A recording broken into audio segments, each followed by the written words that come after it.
हाय नमस्ते to all of you. I hope आप सभी स्वस्थ और खुश होंगे। आज के इस वीडियो में हम बात करने वाले हैं पोस्टपार्टम डिप्रेशन के बारे में। पोस्टपार्टम डिप्रेशन आखिर होता क्या है, इसके लक्षण किस किस को होते हैं, इसके लक्षण क्या होते हैं और इसे कैसे क्योर किया जा सकता है, इसे कैसे उभरा जा सकता है।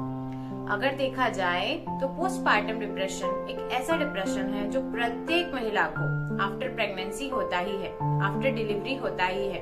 वो प्रेगनेंसी के 9 मंथ जिस फेज से गुजरती है, जिस बच्चे को देखने के लिए वो तरसती है, जब वो बेबी दुनिया में आ जाता है उसके बाद भी उसे डिप्रेशन आता है, उसे मेंटली प्रेशर आता है। तो ये प्रत्येक महिला को हो सकता है। इसके लक्षण हम जानेंगे।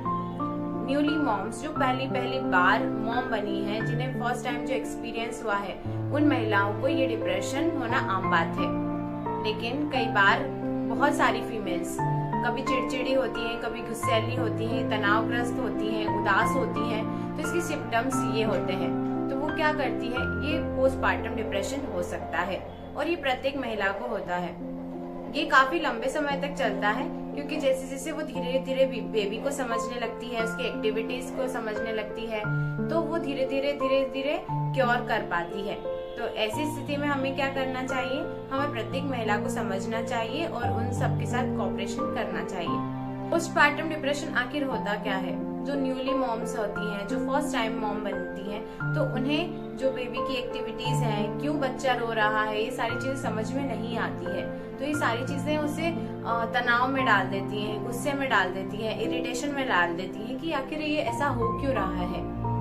कई बार वो अपनी बॉडी के चेंजेस से गुजरती है, कई बार उसके हार्मोनल चेंजेस होते हैं, अपनी बॉडी को लेकर के बहुत सारे चेंजेस होते हैं, चाहे वो नॉर्मल डिलीवरी हो या फिर सी सेक्शन।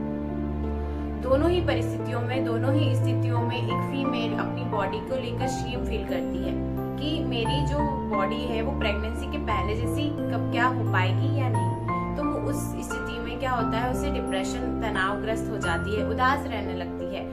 तो ये भी एक डिप्रेशन का लक्षण हो सकता है। कई बार क्या होता है कि जब वो सी सेक्शन से यदि बेबी हुआ है मेनली, तो महिला अपने बच्चे को मिल्क प्रोड्यूस नहीं कर पाती, उसके फीड नहीं कर पाती, उसे मिल्क नहीं दे पाती, क्योंकि उसे 3 दिन तक कुछ भी खाने के लिए नहीं दिया जाता। डॉक्टर्स अलाउ नहीं करते, जिसकी वजह से जो मिल्क का प्रोड्यूशन होता है वो नहीं हो पाता है और बेबी को फॉर्मूला मिल्क या फिर अन्य कोई उसका रिप्लेसमेंट दिया जाता है।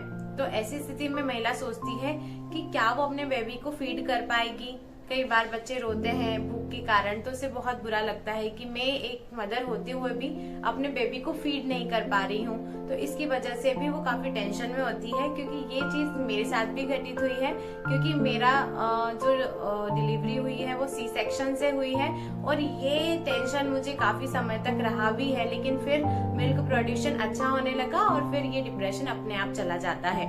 कई बार क्या होता है कि जो अटेंशन है, जो फैमिली का, रिलेटिव्स का, अन्य लोगों का अटेंशन है, वो बेबी पे ज्यादा होता है, मदर पर कम होता है, जिसकी वजह से उसे लगता है कि मेरी कोई इम्पोर्टेंस नहीं है, मेरा कोई ध्यान नहीं रखता। इसकी वजह से भी उसे डिप्रेशन आने के चांसेस हो सकते हैं। इस स्थिति में क्या होता है, जो महिलाएं होती है वो गुस्सैली, चिड़चिड़े, तनावग्रस्त होती है, कभी कभी बिना बात के रोने भी लगती है।